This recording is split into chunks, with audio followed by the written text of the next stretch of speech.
pensando no que a Bíblia diz acerca das nossas batalhas, nós precisamos entender que todas as nossas batalhas, diga comigo, todas, não, mais forte, todas as nossas batalhas são espirituais. Nós precisamos entender isso, queridos. Todas as nossas batalhas são espirituais. Não, pastor, não, profeta, a minha batalha é lá no trabalho. Você acha que quem está realmente interessado em que você não seja bem sucedido? Não, sabe o que é, pastor? A minha batalha é na minha família. Você sabe qual é o maior inimigo das famílias? Sempre é espiritual, amados. Claro que tem a parte prática, tem a nossa parte, a parte que cabe ao homem, do seu trabalho, do seu empenho, do seu esforço, da sua dedicação. Mas sempre vai haver uma cortina por trás, no campo espiritual, amados. Você está me ouvindo? Diga amém. E é por isso que o apóstolo Paulo diz que as armas da nossa milícia, elas não são carnais, ou seja, são espirituais e são poderosas. Amém, igreja? É por isso que também a Bíblia fala que a nossa luta não é contra o sangue e a carne, ou contra a carne e o sangue, mas sim contra os principados, potestades, dominadores deste mundo tenebroso e contra todas as forças espirituais da maldade que estão onde? Nas regiões celestes. Uma vez eu estava pregando sobre isso e um jovem, muito conhecedor da palavra, me assustei com ele. Chegou no final do culto, ele disse: pastor, o senhor me perdoa, mas eu tenho que lhe corrigir. O senhor falou um negócio na pregação ali, pastor, na hora chegou a me dar um mal-estar. Eu disse: é mesmo, querido? Me ajuda então, o que eu fiz, o que eu falei? Ele disse: não, o senhor falou assim que os demônios, eles estão nas regiões celestiais, na verdade eles estão no inferno. Eu disse: amadão, vem cá, vamos abrir a Bíblia aqui. Está na palavra, queridos. Eles estão nas regiões celestiais, não está falando no céu, mas nas regiões espirituais. Então existe sempre um trabalho espiritual. Gente, e é porque nós cremos assim, e pregamos assim, e fazemos assim, que todos os cultos, inclusive culto de domingo de manhã, gente, que em tese era para ser um culto mais calmo, mais tranquilo, está todo mundo meio que acordando ainda. Em todos os nossos cultos nós temos libertação, gente. Porque Deus tem trazido pessoas e elas saem daqui libertas. Porque nós cremos nisso.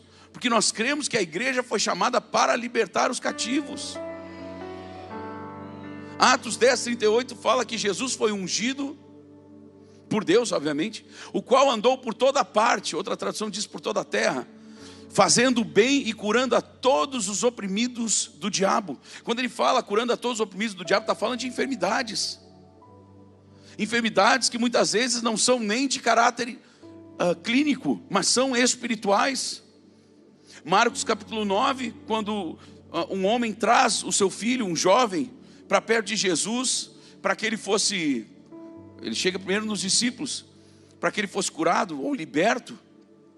A Bíblia fala que os discípulos de Jesus não tiveram autoridade para trazer libertação sobre aquele jovem. Mas quando Jesus toma autoridade naquela situação, o que ele fala? Espírito surdo e mudo, sai desse jovem e não tornes a ele. E ali aquele jovem foi curado, ou melhor dizendo, foi liberto e por isso foi curado. A mulher encurvada, a Bíblia fala que ela estava lá no meio da sinagoga, Jesus estava ensinando, e simplesmente aquela mulher vem, e Jesus então chama ela e liberta ela, e ele é questionado. Gente, sempre vai ter um religioso para questionar o mover do Espírito. Já vai se acostumando, sempre vai ter um religioso para questionar o mover do Espírito, amados. Você sabia disso? E os religiosos chegaram para Jesus e perguntaram: olha, não tem outro dia? Olha só, eles foram se apegar até no dia em que Jesus estava curando aquela mulher, libertando aquela mulher. Olha só, tem todos os dias, tem que vir logo no sábado, no Shabá. Jesus disse: olha, o que impede realmente da gente libertar essa mulher que há 18 anos vem sendo escravizada por Satanás? E Jesus ali então a liberta e ela é curada.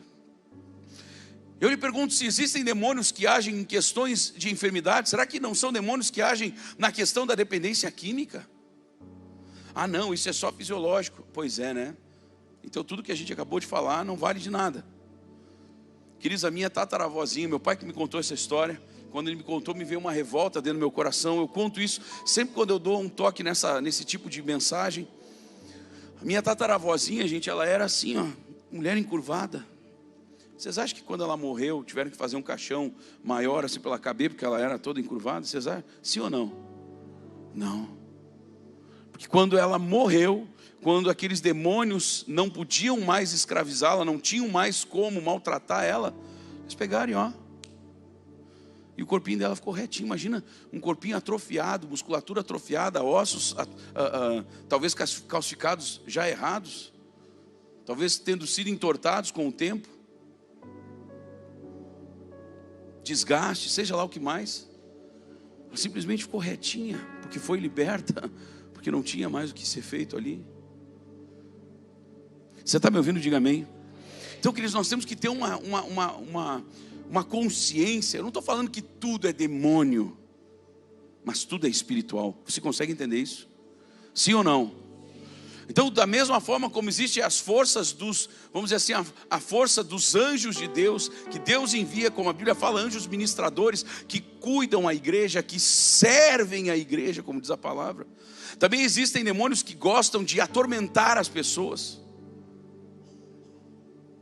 Ontem eu estava orando na live das 6:30 da noite. Eu vou dizer a vocês uma coisa, gente. Eu nem fiz com toda aquela coisa, demônio, sai agora, que nem às vezes a gente dá aquela raiva santa, né? Eu estava ali orando, quem assistiu viu o que aconteceu e como aconteceu. Mas eu estava ali dando ordem, gente. E uma mulher, sei lá onde, ela disse: profeta, na hora que o senhor orou assim, assim, assim, eu simplesmente comecei a vomitar aqui e eu fiquei curado, eu fiquei liberto. Eu não lembro o que ela realmente ou exatamente falou. Então Deus age. Você está ouvindo essa palavra? Diga amém. E o texto que eu quero que você abra comigo, por favor, está em Marcos capítulo 8.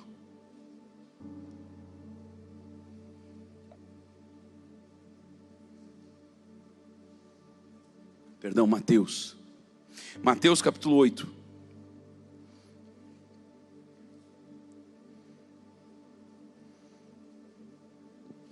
Calma que nós não vamos falar sobre tão somente demônios, mas vamos falar hoje sobre autoridade espiritual. Amém, amados?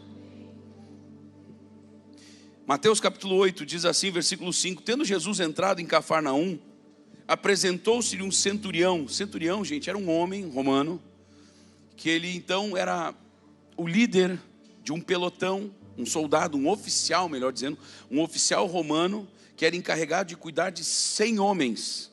Por isso, um centurião. Amém? Então, tendo Jesus, entrado em Cafarnaum, apresentou-se-lhe um centurião implorando: Senhor, o meu criado jaz, ou seja, o meu criado está em casa, de cama, paralítico, sofrendo horrivelmente. Gente, nós temos que entender que nós estamos falando aqui de um oficial romano. Roma era completamente contra os judeus, ainda mais contra Jesus, amados. Você está me ouvindo? Diga amém. Para um centurião fazer o que ele fez, ele simplesmente, na visão dos romanos, ele se rebaixou lá no chinelo. Porque ele foi pedir, um oficial romano foi pedir ajuda para um homem chamado Jesus de Nazaré, para nós o nosso rei, mas até no meio dos judeus ele era tido como andarilho, ele era tido como um falso profeta. Alguns diziam que ele expulsava demônios pelo poder de Beelzebu. Então Jesus não era bem visto nem mesmo na sua própria etnia. Você está me ouvindo? Diga amém. Então esse centurião fazer isso, gente, foi uma prova de humildade. Alguns poderiam achar que ele estava se rebaixando, mas na verdade ele estava assim, se humilhando na presença de Deus, sendo humilde na presença de Deus. Amém, amados? Então ele chega implorando, dizendo: Senhor, o meu criado está em casa, de cama, paralítico, sofrendo horrivelmente. Jesus olha para ele e diz: mas você é romano. Além de romano, você é um centurião, por que você me procura? Não, Jesus não fez esse tipo de questionamento. Jesus só disse, cheio de amor: eu irei curá-lo. Eu quero dizer para você, não importa quem você seja, o que você tenha feito. Se você hoje chegar para Jesus e pedir a Ele socorro, se você clamar a Jesus, a Bíblia diz que todo aquele que clamar será salvo. Todo aquele que invocar o nome do Senhor será salvo. Então não importa como você chegou aqui hoje, importa o que você vai fazer hoje e a partir de hoje. Convide a Jesus para entrar na sua vida. Convide a Jesus para ser Senhor na sua vida. Reconheça o que nós vamos agora aqui entender nesse texto, e as coisas vão começar a ser destravadas na sua vida de uma forma que você nunca viu igual. Quem crê nisso, diga amém. Eu irei curá-lo. Mas então o centurião respondeu: Senhor, eu não sou digno de que entres em minha casa. Olha como é que o centurião enxergava Jesus, gente. Um andarilho, um falso profeta, alguém que expulsava demônios debaixo do poder de Beelzebul. Não, ele não enxergava assim. Ele enxergava Jesus como alguém que tinha autoridade, meu Deus, para levantar um paralítico e curá-lo de sua dor extrema. Como é que você enxerga Jesus hoje? Como está a tua visão? Eu oro agora, assim como o profeta orou. Eu oro para que Deus abra os teus olhos e tu possas enxergar verdadeiramente quem é Jesus e o que Ele quer fazer na tua vida, na tua casa, na tua família, nas tuas coisas, nas tuas finanças. Receba isso nessa noite em nome de Jesus. O centurião então respondeu: Senhor, eu não sou digno de que entres na minha casa, mas apenas manda com uma palavra e o meu rapaz será curado. Olha a fé deste homem. Olha a fé deste homem, gente. Olha a fé que esse homem carregava no seu coração, mesmo não sendo judeu, mesmo não conhecendo a tradição, não conhecendo a lei e os profetas. Ele entendeu quem era Jesus e o que Jesus poderia fazer na vida dele, na história dele. E até o seu criado, o seu servo, o seu rapaz poderia ser curado, se ele tão somente clamasse a Jesus. O que você vai fazer quando a gente for orar, meu irmão? Você vai clamar ao Senhor. Você vai clamar a intervenção de Deus sobre a sua vida. Mas você tem que ter esse entendimento aqui. Você tem que ter esse entendimento. Não precisa nem o senhor ir lá. O senhor não precisa nem botar a mão na cabeça do meu servo. Só me manda euzinho aqui mesmo. Com uma só palavra, pá! Ele será curado. Aleluia!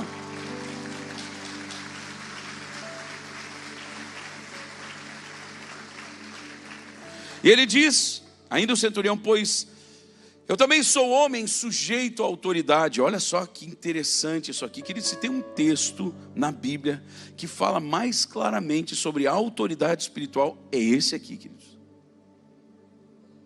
Porque esse homem centurião, ele vem se despindo da sua própria autoridade, entendendo que a sua autoridade havia sido delegada a ele por homens, entendendo a autoridade que Jesus tinha, que não era uma autoridade. Jesus não era reconhecido pelos homens, mas esse centurião entendia que Jesus era reconhecido por Deus. Da mesma forma como em João capítulo 3 fala sobre o grande Nicodemos, um dos principais entre os judeus, a Bíblia diz. Ele chega para Jesus e diz: Rabi, que quer dizer mestre, né? Ele foi até redundante. Rabi, quer dizer mestre. Rabi, sabemos que és mestre, ou seja, mestre, sabemos que tu és mestre, vindo da parte de Deus, e que ninguém pode fazer os sinais que tu fazes, aleluia, se Deus não estiver com ele. Você está ouvindo essa palavra? Diga amém. Pois eu também sou homem sujeito à autoridade. Eu tenho soldados às minhas ordens. Eu digo a este: vai, e ele vai. Eu digo ao outro: vem, e ele vem. E ao meu servo: faz isto, e ele o faz. Ouvindo isto, admirou-se Jesus e disse, não para o homem, mas para os que o seguiam. Ou seja, está dizendo para nós hoje, está dizendo para mim, está dizendo para você. Olha o que Jesus diz para nós: em verdade vos afirmo que nem mesmo em Israel achei fé como esta. Digo-vos que muitos virão do Oriente e do Ocidente e tomarão lugares à mesa com Abraão, Isaque e Jacó no reino dos céus, ao passo que os filhos do reino serão lançados para fora nas trevas, e ali haverá choro e ranger de dentes. Então Jesus disse ao centurião: vai-te e seja feito conforme a tua fé. Diga: conforme a tua fé. Agora pega o teu dedinho aí, nós estamos num ambiente profético, você vai profetizar, você vai apontar para você mesmo e diz: será conforme a minha fé. Ei, a velocidade que Deus vai agir nas nossas vidas será conforme a nossa fé. Aquilo que nós sentimos no coração é como a coisa vai acontecer. Queridos, eu ia pregar esses dias, mas não deu, não chegamos na parte, não deu. Sabe, a palavra fluindo. Mas olha para a pessoa que está ao seu lado e diga assim: ó, será exatamente como tu sentires em teu coração. Como assim, pastor? Como assim, profeta? É desse jeito, irmão. E aí o texto vem: foram enviados 12, diga 12. Ou seja, um príncipe de cada uma das tribos de Israel. Foram enviados 12 príncipes, não eram qualquer tipo Samuelzinho aqui, não. Eram os príncipes de Israel. Eles foram enviados para a terra prometida. Diga terra prometida. Diga terra prometida. Irmão, se a terra era prometida e de fato era, na verdade não tinha nem que ter espiado. Você está entendendo a moral da história, meu irmão? Meu pai uma vez me ensinou, nosso bispo, ele disse assim: Samuel, nós temos que entender que muitas vezes para o mar se abrir, e a gente poder passar em terra seca, para o mar se abrir, às vezes nós vamos ter que botar o pé na água. Se você tem uma palavra de que você vai chegar lá, se o mar não abrir, pisa e avance. Ah, mas e se não abrir, pastor? E se não abrir, profeta? Sabe o que vai acontecer? Deus vai fazer você caminhar por sobre as águas. Deus vai fazer você caminhar por sobre as águas. Creia nesta autoridade.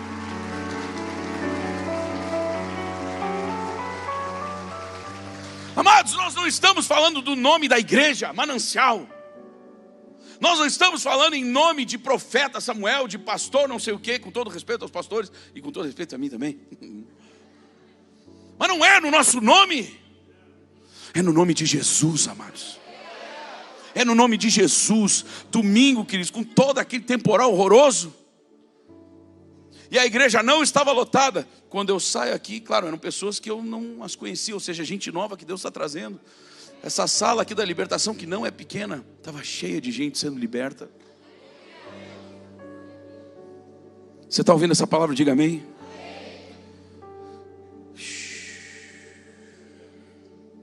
Aí os 12 príncipes vão, observam a terra prometida. Diga terra prometida. Diga, era a terra deles. Era a terra deles. Era a terra deles. Ei, você sabia que tem uma terra prometida para você, meu irmão? Tem uma terra prometida para você, para sua linda família. Não desanime, não te canses, não tenha medo, não volte para trás. Olhe para Jesus. Eles vão lá, espiam a terra e voltam. Dos 12, 10 contam para Moisés como se a terra fosse um Satanás. Não, essa terra aí é terrível, ela devora até os seus moradores. É uma terra que tem gigantes, não dá para nós. Deve ser o endereço errado, bota no Waze aí.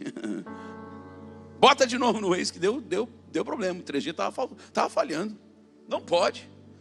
Só que Josué e Caleb, oh Deus, oh Deus, oh Deus. Levante a sua mão direita e diga: Deus, eu quero ser. Não, melhor, essa frase está horrível. Diga: Deus, eu não quero. Eu vou ser como Josué e como Caleb.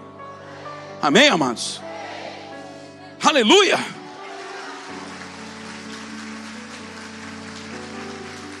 Josué e Caleb, eles gritaram no meio do povo: eia! Olha só que forte o que eles falam. Se o Senhor se agradar de nós, Gente, essa hipergraça que é pregada por aí chega a me dar ânsia de vômito. Onde as pessoas parecem que podem pecar, podem fazer o que quiser, afinal Deus já nos salvou, uma vez salvo, sempre salvo. Por favor, por favor, por favor, por favor, cuide o que você assiste na internet, cuide o que você ouve, que isso pode mudar os seus princípios bíblicos. Você está me ouvindo, meu irmão? É necessário sim uma vida de santificação, amados. É necessário sim uma vida de separação. Ninguém pode fazer os milagres que tu fazes, Jesus. Rabi, sabemos que és mestre, vindo da parte de Deus. Ninguém pode fazer os sinais que tu fazes se o Senhor, se Deus não estiver com ele. Como é que Deus vai estar conosco se a gente se afundar no pecado, amados? Não tenha uma vida dupla, meu irmão, não tenha, fuja disso. Fuja disso, fuja disso. Os homens e mulheres que se destacaram na palavra foram homens que fugiram disso. José chegou a fugir pelado, irmãos. Ei! Na época que José estava lá e a mulher de Potifar estava para cima dele, gente, ninguém tinha celular, não existia celular, não tinha câmera, não tinha detetive, não tinha nada disso. José poderia ter sido um baita de um sem vergonha. Eles poderiam viver uma vida inteira tendo um caso. Era só depois que escurecer, dá um tempo e a gente se encontra lá no bosque, pronto, sai para um lado, sai pelo outro, está feita a meleca, a sujeira. Mas não, querido, José permaneceu firme. José permaneceu firme, olhando para Deus. Nessas horas o cara tem que se cuidar para não dizer, olhando firme para Jesus. Jesus não tinha aparecido na história ainda, pelo menos não visivelmente para nós, sendo que ele já estava lá no Éden na criação. Amém, amados? Mas ele não havia aparecido ainda. Mas ele olhando para Deus, sendo servo de Deus, cuidando, no mesmo entendimento de Josué e Caleb, queridos. Então aqui nós temos que entender, queridos, que esse centurião, ele reconheceu esta autoridade de Jesus.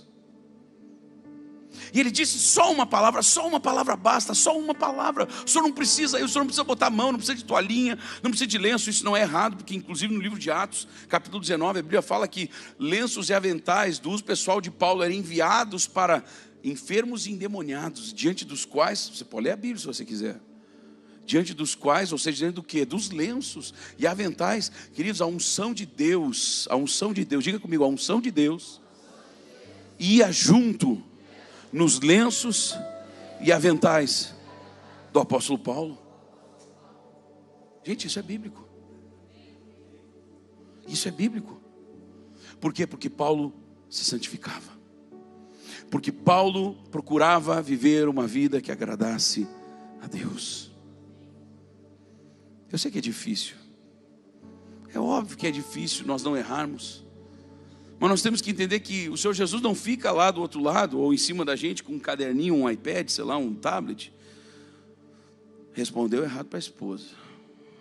Passou o sinal vermelho no trânsito. Esqueceu de botar o cinto. Jesus não faz isso. Mas cada uma das vezes que nós chegamos diante dele e dizemos, Senhor Jesus, me perdoa por todos os meus pecados, Ele nos perdoa e nos reveste novamente de autoridade. Claro que isso não pode abrir uma porta para a gente, então beleza, só errou, pecou, pediu perdão, está perdoado. Não, isso é pecado deliberado. Isso já vai para o lado de nós nos tornarmos um povo iníquo, ou seja, andarmos na iniquidade.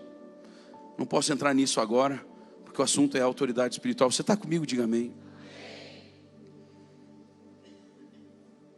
E de fato aconteceu com esse homem, por causa da autoridade de Jesus. E onde eu quero chegar hoje é que a autoridade que estava em Jesus, a ponto de ele não precisar nem ir lá orar, nem pôr as mãos, nem mandar toalhinha, nem nada, uma só palavra que fosse dita ao centurião, seu servo seria curado. Esta autoridade, esta mesma autoridade, Jesus delegou à sua igreja. Olha para a pessoa que está ao seu lado e diga, a igreja de Jesus Cristo já tem esta autoridade. Claro que aí nós temos que entrar agora num outro campo. A autoridade, o poder já foram liberados.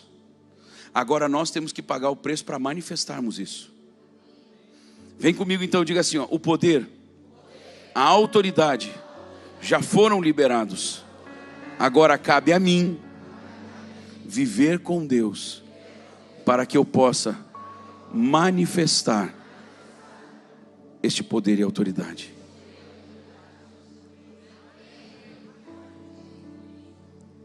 Você está me ouvindo? Diga amém.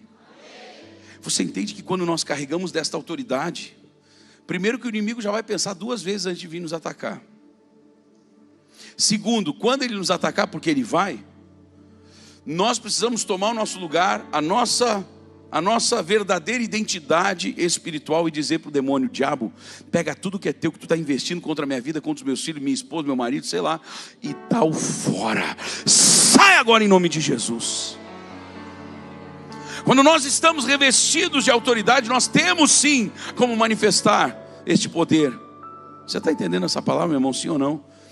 Então Deus quer hoje, eu não estou com essa palavra querendo mostrar para você como eu sou ungido, como eu tenho autoridade, não. É para declarar que esta autoridade foi delegada a toda a igreja. Você faz parte da igreja, você faz parte da igreja, a você foi delegada essa autoridade, a você foi delegado este poder. Você está me ouvindo? Diga amém. Então você tem que começar agora a identificar o que na sua vida, ou na vida da esposa, na vida do marido, dos filhos, o que pode estar acontecendo para você de repente não estar vendo determinados resultados. Às vezes pode ser uma falha na família mesmo. Mas será que espiritualmente não houve uma intenção diabólica para que esta falha existisse? Você está entendendo isso? Você está entendendo isso, meu irmão, sim ou não? Entenda, olhe para suas mãos e diga: Senhor, me permita, me ajude, para que eu ande verdadeiramente contigo, para que eu possa, através das minhas mãos, manifestar o teu poder, a tua autoridade. Aleluia. Aleluia, aleluia.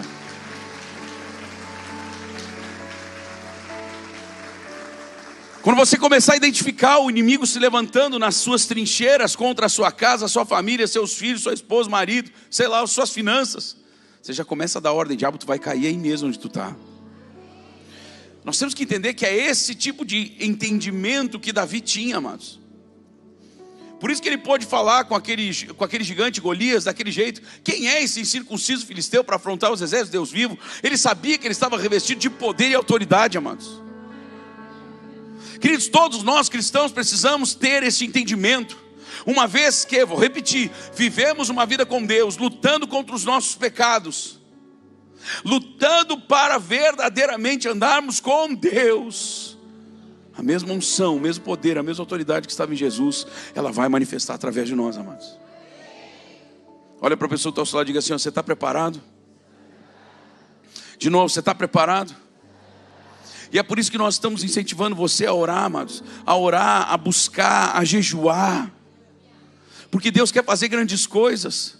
Olha para a pessoa que está ao seu lado e diga: Deus quer fazer grandes coisas na tua vida e através da tua vida.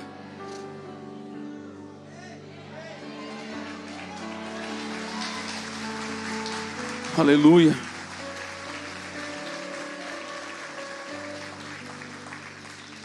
Mas agora entrando numa parte bem prática para nós hoje aqui. Você entendeu que com uma só palavra, toda a situação que está conturbada na sua vida pode ser mudada? Não, eu vou de novo. Com uma só palavra, seu filho sai das drogas, seu marido volta para casa, sua esposa sai da depressão, seus filhos começam a se encaminhar numa vida de vitória, você sai dessa situação de choro, de desespero, com uma só palavra, irmão, com uma só palavra. Diga comigo: uma só palavra. Diga: uma só palavra. Queridos, eu como profeta do Senhor nessa noite aqui, eu libero sobre você uma palavra de cura, uma palavra de prosperidade, uma palavra de autoridade, uma palavra de libertação, uma palavra de paz, de harmonia dentro da sua casa. Receba da parte de Deus, receba! Receba, meu irmão!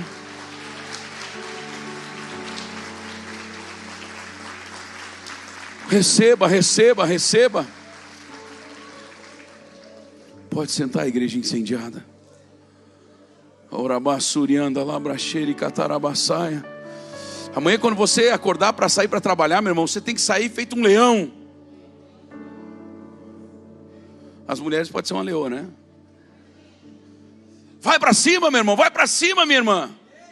Ah, poder e autoridade de Deus sobre a sua vida.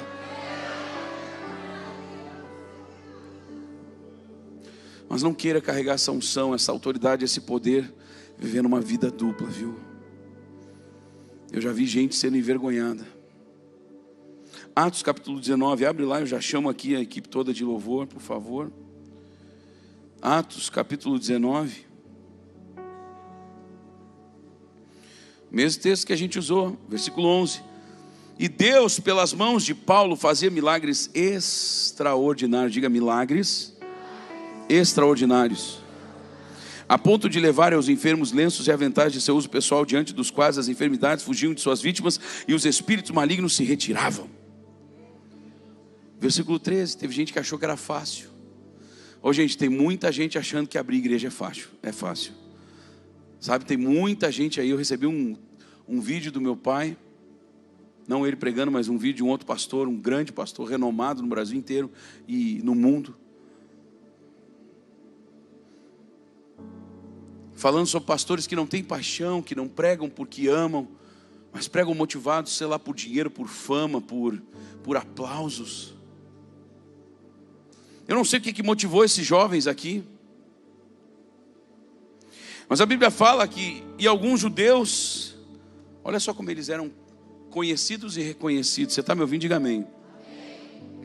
E alguns judeus exorcistas ambulantes tentaram, diga, tentaram invocar o nome do Senhor. Meu Deus, mas a Bíblia não diz que aquele que invocar o nome do Senhor será salvo? É aquilo que eu estou falando antes. Não adianta querer invocar com uma vida dupla, irmão. Eles tinham uma vida dupla, eles eram conhecidos e reconhecidos como gente que expulsava demônios. Eles eram exorcistas. Você está me ouvindo, meu irmão?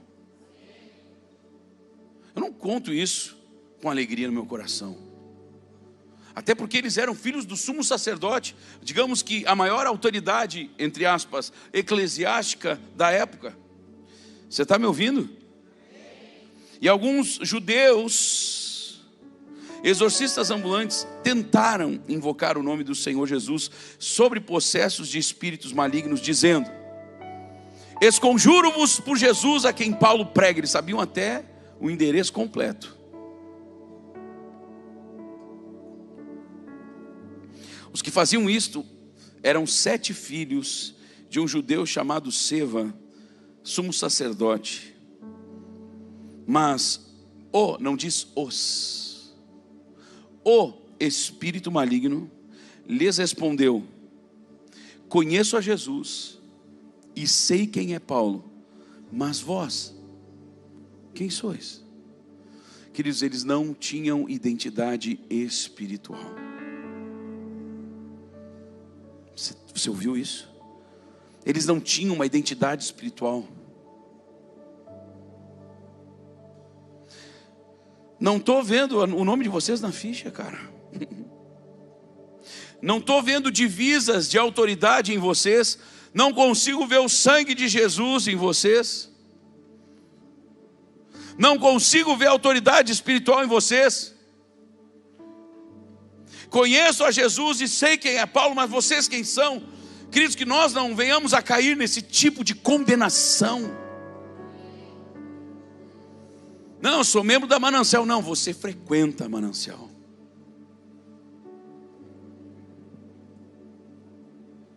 Quem você quer ser, meu irmão? Um frequentador ou alguém que é? alguém que participa, alguém que se envolve, alguém que quer ver a coisa acontecendo, e você paga o preço para isso acontecer. Você se envolve para isso acontecer. Você está ouvindo essa palavra, meu irmão? Aí nós somos conhecidos, nós somos reconhecidos. Mas olha só, não foi só um momento de vergonha para eles. Do tipo, né, daqui a pouco, cala tua boca, demônio mentiroso. Mas o espírito maligno lhes respondeu: conheço a Jesus e sei quem é Paulo, mas vós quem sois? E um possesso contra 7 exorcistas ambulantes. Então o possesso de espírito maligno saltou sobre eles, subjugando a todos. Gente, era 1 contra 7. Vai dizer que aqui não foi uma força espiritual aqui. Como é que 1 subjuga 7? Quando fala de subjugar, é quase como se estivesse lá no MMA e o cara dando-lhe, né, mata-leão e jujigatame, segurando o braço do cara, chave de braço, chave de perna. Ele subjugou, ele botou os caras tipo para bater. Deus, chega, estamos apanhando, vamos morrer. Eles foram envergonhados, queridos. Eles foram humilhados. Você está entendendo essa palavra, sim ou não? Porque eles queriam viver, ou melhor, eles queriam expressar uma vida que eles não viviam. Esses dias eu tive uma decepção tão grande. Eu falei aqui no domingo, uma grande pregadora, e ela foi me dizer numa pregação que ninguém vive o que prega. Queridos, esse tem sido o meu esforço durante todos esses anos, de não somente eu, mas de todos nós, vivermos o que pregamos e pregarmos o que vivemos. Isso é o que realmente traz autoridade e não uma performance. Não me admira, amado, se essa mulher lá pelas tantas não aparecer alguma coisa. Nós não podemos ensinar aquilo que não sabemos, aquilo que não vivemos, senão nós vamos cair num texto conhecido de todos: um cego ou cegos guiando outros cegos. O que a Bíblia diz? Ambos cairão no abismo. Veja que não foi nem traduzido por precipício, está falando de abismo, está falando possivelmente até de ir para o inferno. Você está ouvindo essa palavra, sim ou não? Nós estamos falando sobre autoridade espiritual, meu irmão. Quem tem autoridade espiritual reconhece quem tem autoridade espiritual. Cadê a base bíblica? Pronto, está aqui. Os demônios, eles têm uma determinada autoridade espiritual. Você sabia disso? Sabia disso, meu irmão? Eles têm. Certa vez Deus, isso no livro de Jó, Deus estava lá, os anjos estavam adorando ele, e de repente Satanás vem no meio, e Deus pergunta: de onde vens? De rodear a terra e passear por ela. Mas de onde que ele tem direito disso? Deus entregou a terra para o homem, no caso o homem e a mulher. Eles foram lá e fizeram o que não era para fazer, deram autoridade para o diabo poder rodear e passear pela terra. Você está entendendo? A autoridade espiritual, amados. Agora só pode expulsar, ou só poderemos expulsar esses demônios que às vezes se sentem no direito de passear, de rodear e passear dentro da nossa casa, no meio da nossa família. Só pode expulsar quem tem autoridade. Quem é que tem autoridade? É quem faz como esse centurião, se sujeita ao nome de Jesus. Quem se sujeita ao nome de Jesus, esse está debaixo da autoridade de Jesus. Você está entendendo essa palavra, meu irmão? Mas o espírito maligno lhes respondeu: conheço a Jesus, sei quem é Paulo, mas vós quem sois? E o possesso de espírito maligno saltou sobre eles, subjugando a todos, e de tal modo prevaleceu contra eles, que desnudos, ou seja, pelados e feridos, fugiram daquela casa. Eu vejo essa nudez, não só uma questão física, mas é como eles estavam espiritualmente falando. eles eram nus, eles não eram revestidos de poder, eles não estavam revestidos da armadura de Deus. Queridos, nós não vamos ter autoridade para expulsar demônios, para curar enfermos, para fazermos a obra de Deus aqui na terra, dentro da nossa casa, se nós não nos sujeitarmos a Deus, não vivermos uma vida que agrade a Deus. Se o Senhor se agradar de nós, Ele certamente nos dará a vitória. Você está lembrado do texto que acabei de citar? Sim ou não? Você está ouvindo essa palavra? Você recebe essa palavra? Então levante a sua mão direita e diga: Senhor Deus, eu quero viver uma vida que te agrade. Eu quero viver uma vida de sujeição total à tua autoridade, Jesus. Diga: Jesus, toma minha vida, dá-me a tua autoridade, reveste-me, Jesus, da tua autoridade. Diga: Jesus, entra no meu coração, faz em mim, faz de mim aquilo que tu queres. Diga: Jesus, eu não só quero, eu preciso desta autoridade. Amém, amados? Por quê? Porque eu volto no início da palavra. Porque a nossa guerra aqui nessa vida, nesse mundo, ela não é carnal, ela é espiritual. As armas da nossa milícia, ou seja, do nosso exército, não podem ser carnais, mas sim espirituais, e desta forma poderosas em Deus. Deus está nos chamando hoje aqui, queridos, para avançarmos um novo nível. Sabe, uma vida de maior comunhão com Ele. Orar, você tem que orar todo dia, meu irmão. Você tem que ler a Bíblia todo dia. Você sabia disso? Você precisa ter essa comunhão com Deus. Você não pode passar um dia sem orar, sem ler a Bíblia. Você não pode fazer isso, porque oração é alimento, a palavra é alimento. E vou dizer mais: o atleta, por mais qualificado que ele esteja, se na semana da luta ele não se alimentar direito, ele perde a luta de fichinha.